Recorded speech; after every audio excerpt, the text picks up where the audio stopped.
Ci aspettavamo un inizio 2022 decisamente diverso, poi la situazione del conflitto ha complicato ulteriormente le cose e la crisi e la bolla energetica che si è concretizzata nel nostro territorio a questo punto ha colpito tutte le imprese e creato forte distorsione all'interno del mercato. Il 2022, visto con gli occhi della CNA del Veneto, sarà ricordato per tre eventi economici. L'aumento dell'inflazione, trainata dal rincaro dei costi energetici superiori al 200% per l'energia elettrica e addirittura del 1000% per il gas nel periodo gennaio-ottobre 2020.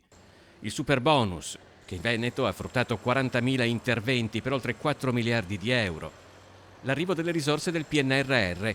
In Regione risultano attualmente allocati 3,9 miliardi di euro, pari al 6,2% del totale nazionale delle risorse ripartite. Adesso noi auspichiamo che il 2023 possa essere un anno di ripresa, ma sappiamo che sarà un anno ancora con tinte fosche e con una serie di incertezze. È per questo che dobbiamo aiutare i nostri imprenditori a muoversi in un'economia di resistenza e un'economia legata soprattutto alla definizione di nuovi consumi e un contrasto a un'inflazione che sta crescendo. Insomma, pur tra diversi dati positivi, come l'aumento dell'export, ad esempio, quella del 2023 si annuncia come un'economia dell'incertezza, in cui per rimanere in piedi sarà basilare la capacità d'adattamento degli imprenditori veneti.